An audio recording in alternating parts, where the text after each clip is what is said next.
Hello મિત્રો, વિડીયોમાં તમારું સ્વાગત છે। ગુજરાતમાં વરસાદનો એક રાઉન્ડ આવ્યા બાદ ફરીથી ગાયબ થઈ ગયો છે। જો કે ગુજરાતમાં સાર્વત્રિક વરસાદ પડવાની હવામાન વિભાગની આગાહી છે। સૌરાષ્ટ્રના અમુક ભાગોમાં અતિ ભારે વરસાદની આગાહી કરવામાં આવી છે।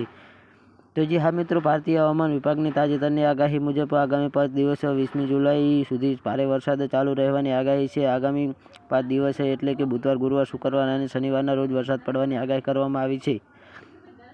તો જી હા મિત્રો, 19મી જુલાઈએ દક્ષિણ ગુજરાતના નર્મદા, ભરૂચ, સુરત, ડાંગ, તાપી, નવસારી, વલસાડ, દમણ, દાદરાનગર હવેલી, રાજકોટ, જામનગર, પોરબંદર, જૂનાગઢ, દ્વારકા અને સૌરાષ્ટ્ર કચ્છ સહિતના જિલ્લાઓમાં છૂટાછવાયા સ્થળોએ ભારે વરસાદની સંભાવના વ્યક્ત કરવામાં આવી છે। 20મી જુલાઈના રોજ સૌરાષ્ટ્રના સુરત, ડાંગ, તાપી, નવસારી, વલસાડ, દમણ, દાદરાનગર હવેલી, જૂનાગઢ, અમરેલી, ભાવનગર, ગીર સોમનાથમાં આ દિવસો દરમિયાન ગુજરાત વિસ્તારમાં બનાસકાંઠા, સાબરકાંઠા, અરવલ્લી, અમદાવાદ, પંચમહાલ, દાહોદ, મહીસાગર, વડોદરા, ડાંગ અને તાપી તેમજ સૌરાષ્ટ્ર કચ્છના સુરેન્દ્રનગર, અમરેલી, ભાવનગર, મોરબી, ગીર સોમનાથ, બોટાદ, કચ્છ અને દીવ જિલ્લાઓમાં છૂટાછવાયા સ્થળોએ વરસાદ પડવાની સંભાવના છે।